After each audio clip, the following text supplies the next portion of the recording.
The docking bay of Orion Prime Station was a breathtaking sight, shimmering with golden lights that reflected off polished metal floors.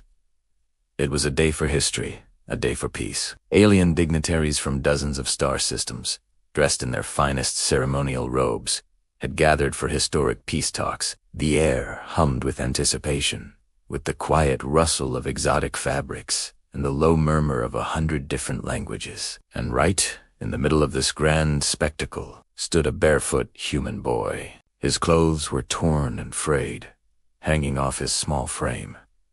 His hair was a tangled, messy nest. His face was smudged with dirt, and his eyes held a weariness that didn't belong on a child. He looked like he hadn't had a proper meal in days.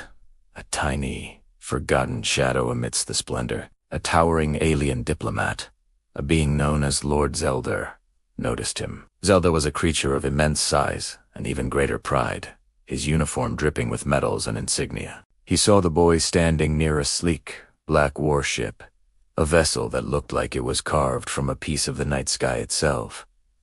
A deep, condescending laugh rumbled from Zelda's chest. "Boy," he boomed, his voice echoing slightly in the vast space. "Step away. You are touching my ship." He gestured with a three-fingered hand, expecting immediate obedience, but the boy didn't move. He just stood there, his small hand resting lightly on the cold, dark hull. Zelda leaned closer, his multiple eyes scanning the child with a smug, disdainful gaze. He raised his voice, making sure everyone could hear his pronouncement. "Do you even understand where you are? This is an Imperial vessel. I own this spaceship." A sudden hush fell over the docking bay. The murmuring stopped. All eyes turned to the confrontation. The boy looked up slowly, his gaze meeting Zelda's without a hint of fear. His voice, when he finally spoke, was surprisingly calm, cutting through the silence. "No, you don't." A ripple of amused laughter spread through the crowd of gathered elites. The idea was absurd. This powerful warlord, this decorated diplomat, being contradicted by a street urchin. Zelda himself chuckled, clearly enjoying the moment. "This is my war cruiser," he declared, puffing out his chest, "registered to my bloodline for generations." But the boy didn't back down. Instead, he stepped even closer and placed his hand flat against the ship's hull, a gesture of almost gentle familiarity. In that instant, something impossible happened. The brilliant lights running along the cruiser's length flickered, died, and then flared back to life in a different color. A holographic symbol, a stylized crown made of stars, materialized in the air just above the boy's head, glowing with a soft, ethereal light. Everyone froze. The laughter died in their throats. Security guards instinctively raised their weapons, their professional calm shattered. On Lord Zelda's wrist-mounted scanner, a series of frantic red lights began to flash. Before anyone could process what was happening, a new voice filled the hall. It was a synthetic voice, calm and clear, broadcast from the ship's own external speakers. Identity confirmed. "Welcome back, Commander Novocaine." A collective gasp swept through the hall, a wave of shock and disbelief.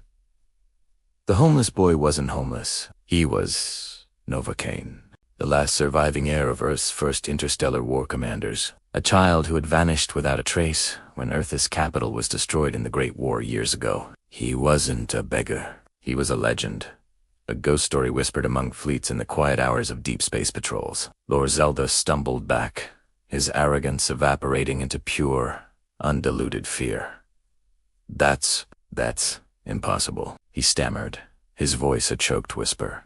The boy, Nova, finally looked directly at him, his young eyes holding the weight of ages. "You stole this ship from a graveyard," Nova said, his voice quiet but carrying the force of a judgment. "It was never yours." Panic seized. His carefully constructed world was crumbling around him. In a desperate move, he shrieked at his guards, "Fire! Take him down! Fire now!" It was a big mistake.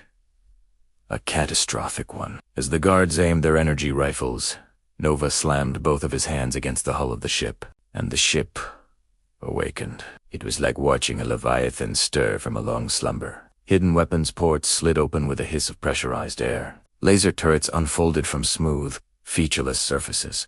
swiveling with silent, deadly precision. The entire docking bay was plunged into a crimson emergency glow as the main lights turned to blood red. The ship's AI spoke again, its voice now holding a tone of cold, absolute authority. Commander authority restored. Defensive protocols active. Before a single shot could be fired, the alien guards cried out as they were suddenly pinned to the walls by invisible forces.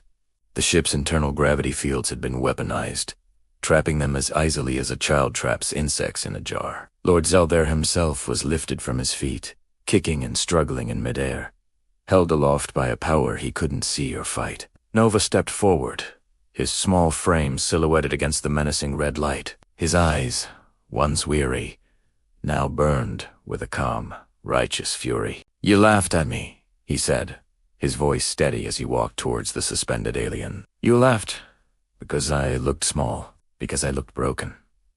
He stopped directly in front of Zeldair, who could only watch in terror. "But this ship remembers me." With a soft hum, a ramp lowered from the cruiser's side, inviting its true master aboard. Nova turned his back on the perilous Diplomat and walked up the ramp without a second glance. The cruiser didn't wait for docking clamps to be released. It simply lifted off the ground inside the docking bay, hovering silently, a black predator ready to strike. At that moment, every screen on Orion Prime Station, from the giant public viewports to the personal datapads of the dignitaries, Novakane's face appeared on all of them. His young, dirt-streaked face now looked impossibly ancient and powerful. His voice echoed through every species translator, reaching every corner of the station, from the highest spires to the lowest maintenance tunnels. "You don't own the stolen bones of heroes," the boy commander declared. "You don't own the graves of Earth's fallen. Their legacy is not for sale. Their honor is not yours to claim." The ship's engines ignited, not with a roar, but with a sudden, violent tear in the fabric of space itself. On the floor of the docking bay, Lord Zeldair collapsed in a heap, shaking uncontrollably as the gravity field released him. With a final, blinding flash of light, the cruiser blasted out of the station, not through the designated exit, but straight through the reinforced bay doors, leaving a gaping hole in the side of Orion Prime. It streaked into the void, a black star of vengeance, disappearing into the cosmos. Later, in the silent depths of space, Nova sat alone in the vast command chair, a throne built for a full-grown warrior. The cockpit was dark, illuminated only by the distant, swirling colors of a nebula. The AI's voice spoke again, its tone now soft, almost gently. "Where to, Commander?" Nova looked out at the endless sea of stars, at the infinite possibilities and the long road ahead. "Home," he whispered, his voice barely audible. And then, justice. From that day forward, a new story was told across the galaxy. The dangerous truth was learned and remembered in every cantina, on every bridge, and in every back alley of the cosmos. Never, ever laugh at a human child. You might just be laughing at a legend. Thank you for watching. If you enjoyed this story, don't forget to like, subscribe, and hit the notification bell for more adventures from across the galaxy.